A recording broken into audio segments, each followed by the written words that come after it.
Bonjour à tous. Alors j'avais pas du tout prévu de faire cette vidéo, mais je viens de recevoir le WhatsApp d'un pote qui m'a dit, donc un pote très ambitieux qui a une agence et qui m'a dit by the way, je quitte le service. Je suis en train d'explorer des verticales pour lancer un SaaS. Et là ça m'a rappelé ce truc que je dis à tout le monde.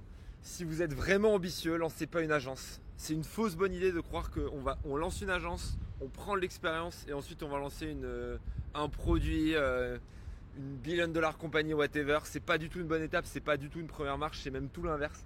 Et je peux vous le dire pour l'avoir fait, parce que pour ceux qui ne le savent pas, j'ai monté Germinal, qui est une agence de service de growth marketing, on disait à l'époque, qui passait de 0 à 3 millions d'euros de chiffre d'affaires en 3 ans. Et là, je monte un SaaS ici à San Francisco qui s'appelle Only Dust. Et en gros, ça marche pas. Ça marche pas et on me l'avait dit.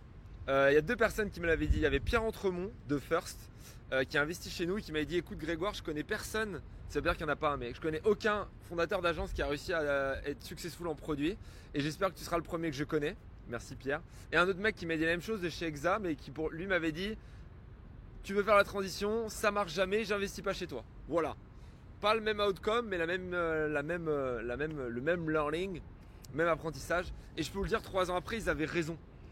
Et pourquoi est-ce qu'ils avaient raison? Parce qu'ils avaient raison, parce qu'en fait, pour faire une agence successful, il faut vendre très cher des juniors et ou, les meilleurs font les deux, vendre des jours qui n'existent pas. Donc on va pas revenir sur le business model des agences, je pourrais faire une vidéo si ça vous intéresse. Et du coup, il y a 3 choses qui font qu'en fait, passer du service et se dire que le service est la première marche vers le succès, vers monter une grosse boîte de produits, ce n'est pas du tout efficace et je ne vous recommande pas. Première chose, c'est que vous devenez complètement fainéant à cause du modèle économique des agences.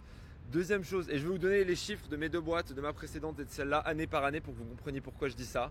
Deuxième chose, c'est que vous ne devez pas du tout avoir le même leadership, vous n'êtes pas le même leader, vous n'êtes pas le même CEO. Je vais vous donner 3 exemples pour illustrer ça aussi. Et enfin, je vais vous parler de la méthode au produit et pourquoi faire du produit en agence, ça n'a rien à voir avec le fait de faire du produit pour vous-même.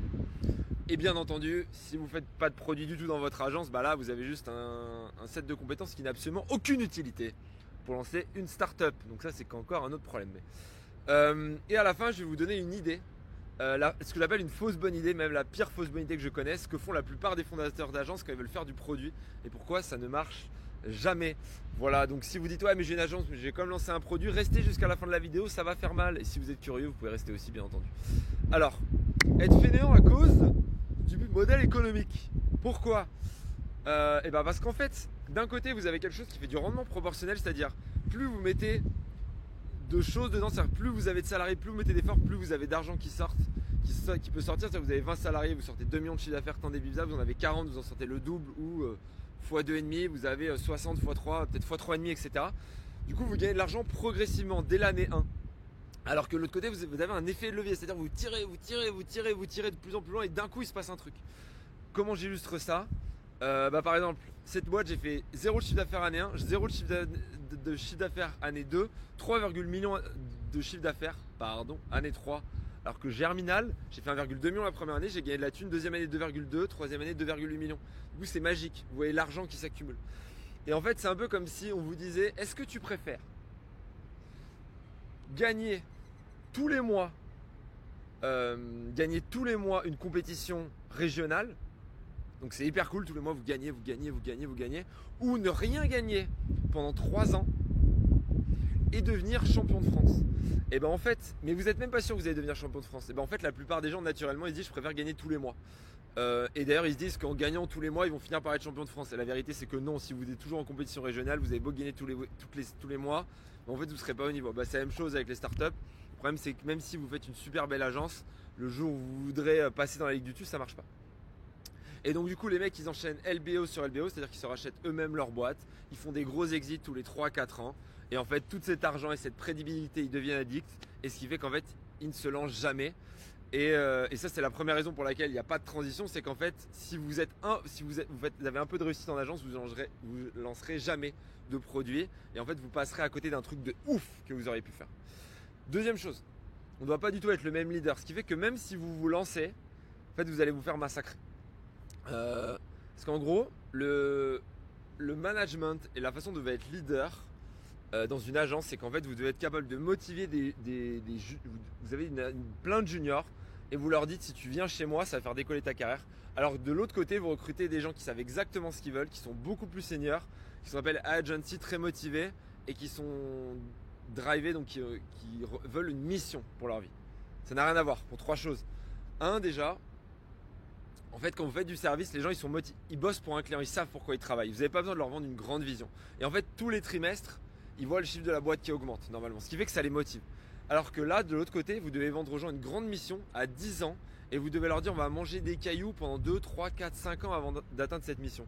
Et en fait, de vendre une grande mission, une grande vision pour le monde que vous allez atteindre dans peut-être 5, 10 ans versus dire aux gens bosse pour ce client, ça n'a rien à voir en tant que CEO. Et je trouve que le deuxième est beaucoup plus difficile et moi, ça m'a demandé de développer beaucoup de skills, beaucoup de compétences. Et d'ailleurs, je pense que je vous ferai une vidéo sur comment créer et donner envie aux gens et les inspirer par votre vision parce que c'est un truc que j'ai mis beaucoup de temps à apprendre.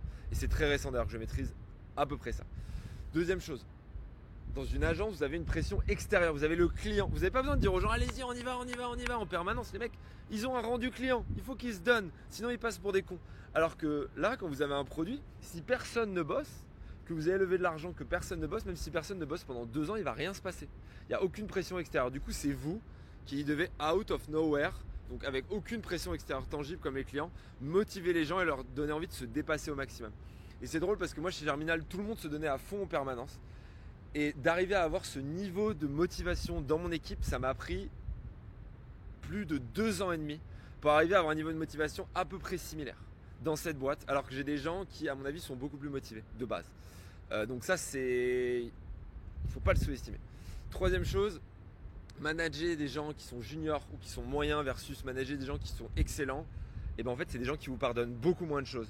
Et là où Germinal, on faisait des rapports, enfin on pouvait par exemple faire un entretien trimestriel, les mecs ils arrivaient, je leur disais ah bah tu vas progresser là-dessus, c'était parti. Là moi j'ai des gens qui ont un profil beaucoup plus complexe, il faut beaucoup plus d'expérience pour arriver à leur dire sur quoi ils peuvent progresser et ils sont beaucoup plus exigeants envers vous-même. Du coup tout ce que vous faites, vos speeches, vos entretiens individuels, etc., vous devez être un niveau au-dessus. Et ça c'est pareil, ça m'a mis pas mal de temps avant de ramp up.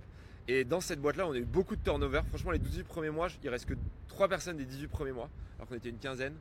Ils sont tous partis, je pense juste que j'étais pas au niveau. Voilà, ça fait mal, mais j'étais pas au niveau. J'étais pas au niveau sur tous ces points, j'étais pas un bon leader, du coup les gens ils se sont cassés quoi. Parce qu'en fait ils avaient d'autres opportunités incroyables, donc ils ont préféré aller avec un vrai bon leader. Enfin la méthodologie produit. Alors bien sûr, si vous avez une boîte de service qui n'est pas en rapport avec du produit, vous ne développez pas les compétences et ça va être très très compliqué quand vous allez vouloir créer un géant mondial. Mais oublions ce point. Dites que vous avez lancé une agence en rapport avec le produit en vous disant ça va me servir pour ma boîte d'après, c'est ce que les gens font souvent. En fait, il faut comprendre que quand vous faites du produit pour des clients, ça n'a rien à voir quand on fait des produits pour vous-même. Deux choses. Déjà, quand vous faites du produit pour vous-même, vous devez shipper le plus vite possible, vous en foutez des bugs. Alors que quand vous devez facturer un client, aller trop vite, c'est contre votre business model. Et si vous faites un truc très vite pété, votre client va être vénère. Imaginez, vous avez le choix entre facturer 100 jours de presta et avoir un client content parce qu'il n'y a pas de bug et facturer 50 jours de presta et avoir un client vénère parce qu'il y a des bugs. Bah en fait, le premier cas c'est génial pour le service, mais c'est nul pour avoir des résultats. Le deuxième c'est excellent pour avoir des résultats, mais c'est nul pour le service. Deuxième chose, il faut avoir le goût de ce qui va marcher et qui est parfois contre-intuitif. Si votre client, vous lui dites ça je pense que ça va marcher, mais qu'il n'a pas envie, faire un truc que votre client n'a pas envie, c'est la meilleure façon de le perdre et de vous dire dégage, même si vous avez des résultats à la fin. Je vous le garantis, le fait d'avoir des résultats ne fait pas que les clients sont contents. Ça c'est un truc que j'ai appris dans le service. Ce qui fait que là où quand vous êtes seul, vous devez être prêt à faire des trucs contre-intuitifs, dans l'autre cas vous devez satisfaire un client. Et du coup vous perdez ce goût. Et du coup ces deux raisons, il faut qu'en fait développer un produit pour d'autres gens, ça ne développe pas les mêmes compétences. Et en fait quand vous vous retrouvez à le faire pour vous-même dans des conditions réelles, honnêtement ça marche vraiment pas très bien. Et j'ai vu beaucoup de gens, des développeurs, des designers, etc. en fait qui étaient très bons en agence, avec leur agence et dont le client était très content, se péter la gueule. Bonus, j'ai oublié de le mentionner au début de la vidéo, quand vous levez de l'argent et vendre une grande vision, etc. Bah, c'est pas la même chose que quand vous avez une agence. Et en fait, vous vous retrouvez jamais dans ce moment.